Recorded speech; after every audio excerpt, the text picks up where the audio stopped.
Previously on Ballz. Afternoon, courtesy of Castle Lager, the good people at the Dross and Choose Can Do. We're enjoying our first Castle draft out of a can. How's it going down? I feel guilty. I'm sitting there having a Castle and the two lads next to me. Yeah, well, we offered Malcolm a Castle. They're drinking soft drinks. Listen, well, the carbo loading only officially starts tomorrow, eh? Yeah, pretty much so. That's good carbo loading, though. I must say, the guys often have a beer before the race. But listen here, I know you're riding on Sunday, but you're not riding to win it. Have a beer. No, I'll have a beer. Yeah, why not? Yeah, Okay. Come live a little with us. Yeah, no, for sure. Hold on. Respect, please. Malcolm Lange has just told me that in 2010 at the Argus, he beat a cyclist, a famous cyclist called Lance Armstrong in the Argus in 2010, mate. It doesn't get much better than that, does it? Because Malcolm was clean. A little round of applause from the North Riding Dross, please, for Malcolm who beat Lance Armstrong. Can we just get a how's it from the North Riding Dross? You guys have been very quiet this afternoon. A big how's it. Okay, that's better. And there they are. All right. We've got three guys in the crowd recruiting a bikini weather girl. I think they're going to target one of the promo chicks. So look out for bikini weather just after 4:30. Malcolm, it's good to have you here this afternoon. Thanks so much for joining us. And Luthando, thanks for coming along. Nice to see you too. Thanks for having me. Okay, I will chat to you now, Luthando. Just hand the mic to Malcolm, Johnny. Your setup now, you telling us off air that you're the owner of Team Benitez, but you're actually the owner of two teams that are going to be taking part in the 94.7 this Sunday. Not a 94.7, but yes, I own Team RCM, which is a mountain bike team, and then obviously Team Benitez is the road team. So these guys have raced a lot in Europe this year. Come back. This is really the end of the season sort of races. 94 is right at the end of our season, so it's the last race for these guys. I'm sure they're looking forward to a good break too. Yeah. And how do the guys, what's their attitude towards the 94.7? Is it sort of wind the year down, kind of like the Nedbank Challenge for the golfers, if I can put it that way? You know, it's chilled, to have a good time, just do it for gears, basically. Well, it is. It's really a big gears. I mean, the guys really going to have a big jaw at the back. They're trying. It's a big challenge to try and accomplish 94 kilometers. For the front guys, I think because of the exposure that it generates, it's probably the race to try and pull off along with the Argus that's in the beginning of the year. So those are the two big ones on the local scene. But these guys have done some big races internationally this year. But listen, Malcolm, this is a huge deal for South Africa, this race. It gets lots of publicity. I think on Sunday you're going to be live on ETV all day. Yep, ETV's taking it. Correct, and so everyone will be able to watch it, not just people with expensive satellite dishes. And it says here, and you need to confirm this for me, having beaten Lance Armstrong, you also are the only man ever to win this particular race twice, back to back. Is that true? Yes, yeah. Oh, good. I'm just checking. 2000 and 2001. Yeah, and then 2008 as well. So it's 3 times I've won 94, and then 3 Argus wins as well. So in total, I've had over 400 race wins in my career. So it was time to retire a year ago. Cool. So this is big. To win this on Sunday with your team, to get one of your team up there and win is massive for you. Well, we won it, for 2 years back-to-back. Last year, we got pipped by MTN. This year, we're hoping to turn the tables and try and pull it off again. We've got a really good feel, some good riders in our team at the moment. Yeah, judging from what I've been reading, it sounds like you guys go in as favourites. Yeah, no, pretty much so. The guys are yours to lose. We've had some good results. And if you compare this race, because I've also I'm supposed to be doing it on Sunday. I'm still deciding whether I am. Have another beer. As he takes you're another sip getting of his good form there. Yeah, you're getting good. But because bearing in mind, I've only been doing spinning. That's the only training I've been doing. Will I be okay? Good luck for Sunday. So yeah, that's what I hear. I hear it's a very, very grueling race. It's a challenging route. I mean, it's there's some really tough climbs, and also Joburg's at such a high altitude. We're sitting at over 1,000 meters, so that's the big draw card that kind of knocks a lot of people. They battle breathing because of the altitude. So Lance wouldn't have had a problem, but that's the only reason I'm not entering is the altitude. Yeah, no, you're in peak condition. Tell us a little bit about Luthando. I'm not sure he can speak for himself, but tell us a little bit about maybe he's riding in your team on Sunday. Bit of background. Well, Luthando comes from Villa Kaya down in the Cape, from Kaya Licha. He joined what was then Team Benitez in 2009, and he's been with us ever since, and really a very important part in the team. He's in a team you can't always have winners. You've got to have the guys who do the work and basically get things done and make sure that the guys come out on top. And Luthando's superb at that. He's a good climber. He's been to Spain. People really enjoy him over there. So yeah, it's been an honor working with Luthando, and he's signed up for Team Benitez for 2013 as well. And Luthando, how did you get into cycling? Because if you'll excuse me, I mean, it's an expensive sport, and there must have been certain obstacles, barriers to entry. How did you manage to overcome it? As you said, there's a lot of barriers to actually get into the sport. It's very expensive, especially at the very top end of the sport. But I got through the sport by actually just getting a piece job during school holidays, and I managed to actually get 1,000 together to actually buy my first bike. So after that, it's just history. Managed to get into my first race, which was the Burger in Cape Town, and managed to race around the country and rode for the national team and rode for one team in Denmark for a year. And then after that, I was actually spotted by Malcolm in the Med Scheme colors back then in the days. And it's been actually a privilege and an honor to be actually in part of his team. And now it's actually my third year being with the team and enjoying every moment. And how long have you been cycling for? How old are you? I've been cycling for 8 years. I'm actually 26 years. Okay, all right. Neil? I think we all know from watching the Tour de France, particularly this year, the way the team's run, every member of this team is vital, even in a short race. How long do you think it'll take? I'm 26 years old. Yeah, but how long will it take to complete this race? 94.7 kilometers. It takes around about 2 hours, 30 minutes, plus minus. But even, in a race that short, the team counts, doesn't it? We've watched it in the Tour de France. We've watched the way that teams work to give themselves victory. And all 6-7 members of you are vital in this. Yeah, the teamwork is actually vital for that type of race. And as you said, you can actually compare it. It's one of the biggest races we have in our local calendar. So we're going there very much prepared and with high hopes. And we've got a couple of strong guys in the team, the likes of Tyler Day, Christoph, Herman Foucher, guys, and Johan Rabi, guys who are very strong. And we are very much looking forward to bringing them in the right position to actually go for the win. And you do all the hard work, slipstreaming them right up to where they want to be at the finish, and then the sprinters take all the glory. Am I right? Yes, you never know. The race might be actually settled in the first 20 kilometers of the race. But it's always vital to actually be there to actually support our race winners, guys who can actually go for the sprint, guys like Tyler Day, our front guys, our fast guys. So it's always important to make sure that we are always there to actually help them and make their road easy towards actually taking the win. Yeah, so you're the engine room, like Sholonwani, aren't you, at Chiefs? You're the engine room of this team. Yeah, there's actually a couple of us, very strong guys who can actually bring a very dangerous break back and make sure that the guys are actually there in perfect position. And Malcolm, you being team owner, do you advise them on strategy, or do you just kind of, supervise and let them get on with it? I think, I've got Barry Austin, who's also a manager. He's actually in the car behind the guys on Sunday. I'll be riding with a corporate group later on.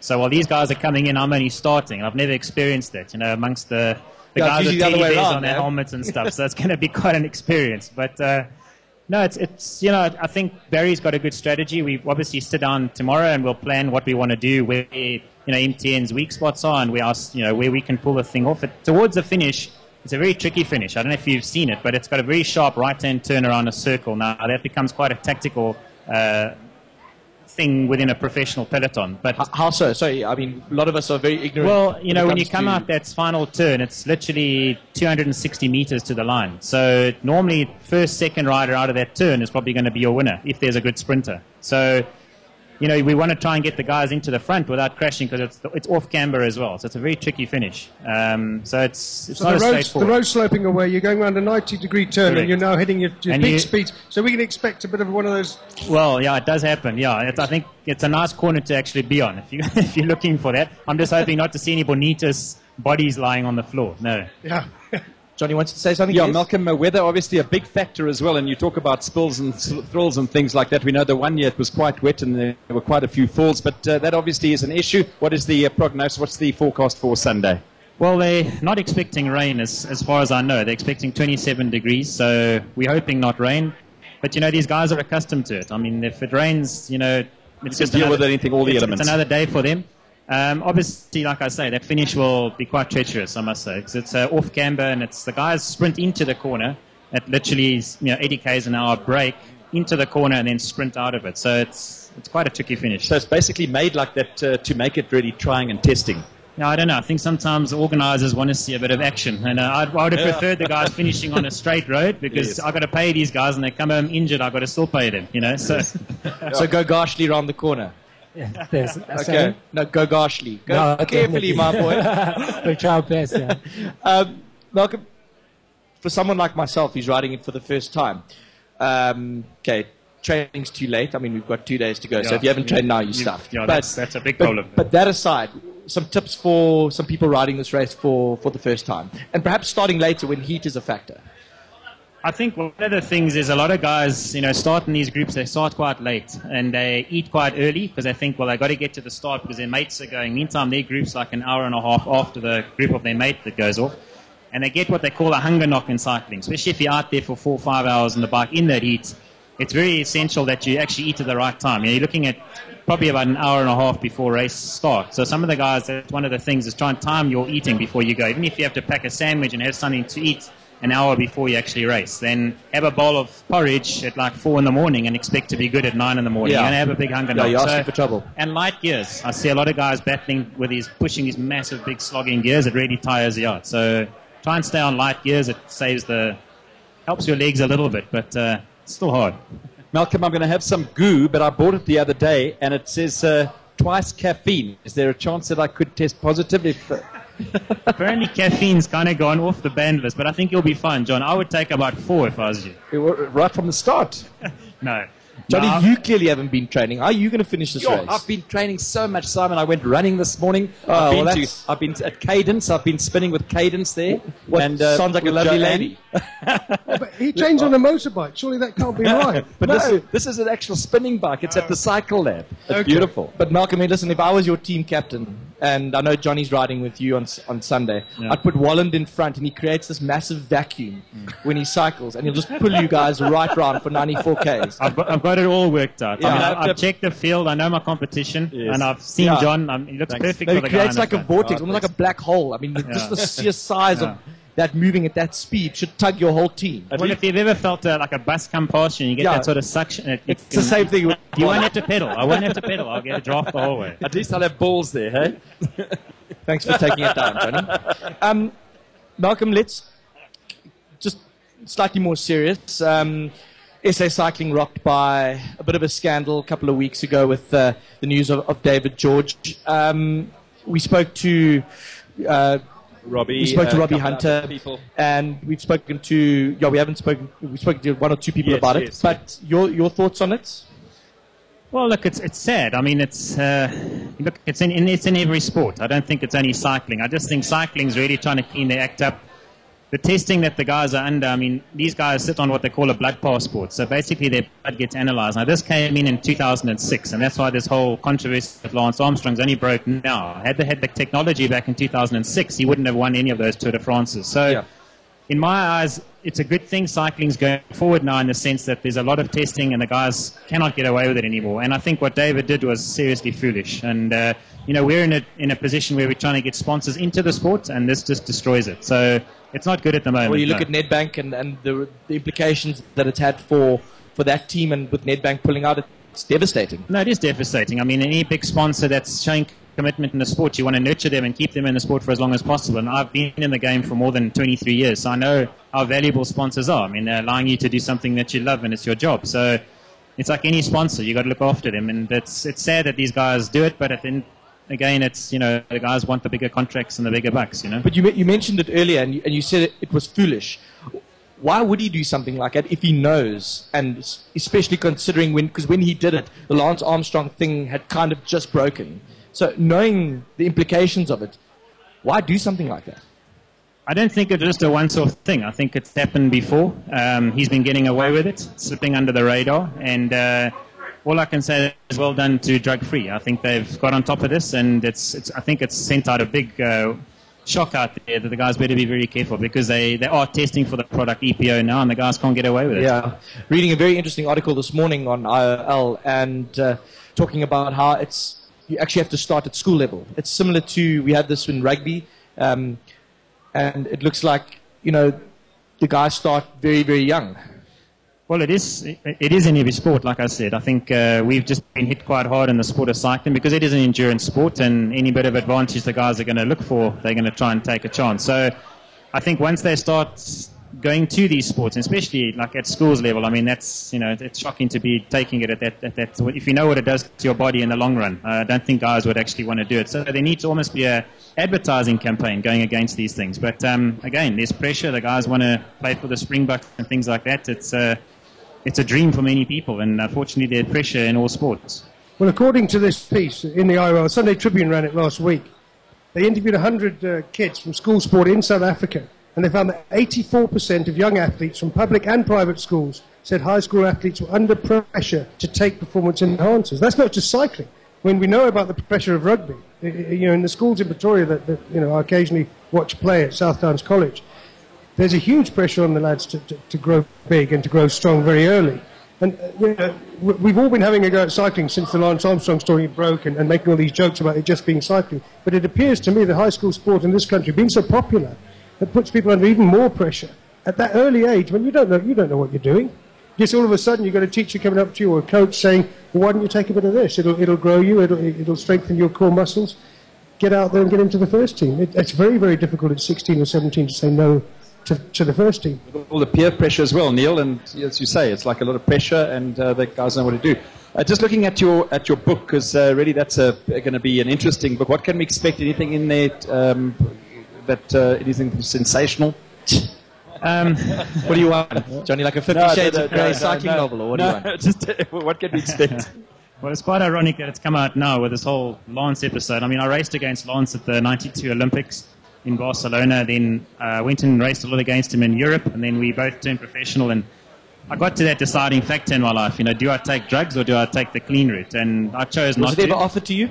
I mean, you see it, it's rife. I mean, in those days it was very rife, and there wasn't the testing for what the guys were using. And to try and tell people back home what was going on, it was more or less like sour grapes, like I couldn't make it. So I decided not to and kept quiet and carried on doing what I was doing, and I mean, slowly but surely the cheats are kind of getting caught out. But when I retired, a lot of people mentioned to me, why don't I write a book? And there was actually quite a few, and eventually I got to a stage where I spoke to Sean Bardenhorst, and I said, well, I've had a lot of requests, should I do it? And we put this thing together about a year and a half ago, and we've now written the book. It's going to be launched on the 27th of November. Okay, brilliant. Malcolm, thank you so much for coming in this afternoon, and all the best for Sunday. Luthando, to you as well. We look forward to big things, and we'll keep an eye out for you in the future, and all the best for Sunday. Thanks a lot. There you go, Luthando Kaka and Malcolm Lange on Ballz Visual Radio this afternoon. And you can also follow Malcolm and Luthando on Twitter. What's your handle? At Lange Malcolm. And mine is at Luthando Kaka. There you go. Right, I'm going to look in there now. Just to give you tell me this is right, Malcolm, but 369 wins, 1992 Olympics, and 3 Commonwealth Games. It's a pretty impressive feat. Yeah, 409 wins. Yeah. So that was correct. It's even better. Sorry, I had to keep tally of that, so I got to correct you. Because that was of Kevin McCullum's article that I read. So you can just have a chat to Kevin about that. No, I better chat to him. Yeah. There we go. Malcolm Lange and Luthando Kaka joining us on Ballz Visual Radio this afternoon. This is Ballz Visual Radio. Darren, Simon, Kate and John. Weekdays from 3 p.m. to 6 p.m. Central African Time. Ballz.co.za